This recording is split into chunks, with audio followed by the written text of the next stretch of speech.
yang tidak sesuai dengan kebutuhannya. Lalu ditutup lagi dengan terpal. Tutup terpal diikat sama tambang semua. Ini ada buktinya nanti nih Pak? Ada semua. Lalu ditutupi sama terpal lagi? Terpal. Dan diikat dengan tali tambang.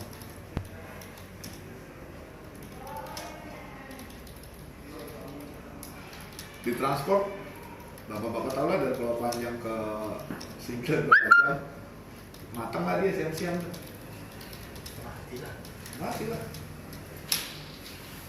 Kasus kematian anjing bernama Kenon yang beberapa hari sempat viral di media sosial tampaknya terus menjadi sorotan sebagai bentuk ketidaksenangan terhadap evakuasi anjing Kenon yang kemudian mengakibatkan kematian. Koalisi Perlindungan Hewan Animal Defenders Indonesia menempuh jalur hukum dengan mengajukan laporan ke Kepolisian Resor Aceh Singkil. Laporan resmi disampaikan langsung oleh perwakilan koalisi tersebut ke Polres Aceh Singkil Selasa 26 Oktober 2021.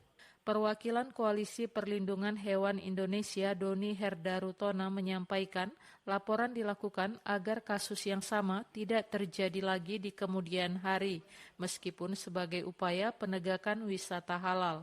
Kasus penangkapan anjing yang tidak sesuai prosedur yang mengakibatkan kematian anjing agar tidak terjadi lagi di kemudian hari, dan semoga hal ini menjadi perhatian agar kita semua menghargai hak hidup hewan walaupun dalam aturan untuk menegakkan wisata halal. Bagaimana ceritanya kita bisa menegakkan wisata halal dengan cara-cara yang mungkin nanti bisa keliru. Kami di sini untuk mengingatkan agar tidak terjadi lagi di kemudian hari, dan proses pengamanan hewan harus dengan dinas yang terkait, Dinas Peternakan dan Perikanan. Saat ini yang kami temukan di lapangan adalah yang menangani bukan dinas terkait, dan cara-caranya tidak proper serta membawanya yang tidak proper. Itu yang kami laporkan. Ditambahkan Doni, penangkapan hewan seharusnya dengan peralatan dan pengetahuan dan dengan kandang yang sesuai sehingga tidak sampai menyebabkan kematian hewan.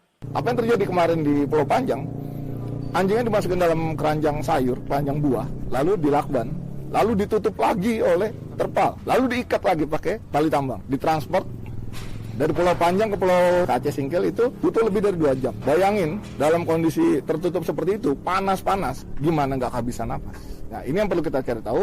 Kami juga mendesak kepolisian untuk segera mengamankan barang bukti berupa jasad Kenon, kadaver Kenon yang dikuasai dan diketahui oleh Satpol PP. Mereka yang menyatakan mati, mereka yang mengubur. Itu kita harus segera amankan dan segera kita otopsi agar kita tahu penyebab kematiannya apa. Dari situ kita bisa berpijak apa yang terjadi. Kapolres Aceh Singkil AKBP Iin Maryudi Helman SIK MH membenarkan pihaknya menerima laporan tersebut dan akan mempelajari laporan tersebut serta mengumpulkan bukti sebelum dilanjutkan ke proses penyidikan. Saat ini sedang kami terima laporannya. Nanti dari laporan itu nanti setelah kami terima, kami akan teliti dan kami akan pelajari apakah perkara ini bisa dinaikkan dalam proses penyidikan atau tidak. Tentunya perlu ada rapat teknis khusus terkait dengan proses hukumnya nanti. Jadi kami akan pelajari dahulu untuk mengumpulkan bukti-bukti yang cukup, yang kira-kira nanti kami bisa naikkan apakah ini bisa kalau kita putuskan menjadi suatu proses penyidikan atau tidak.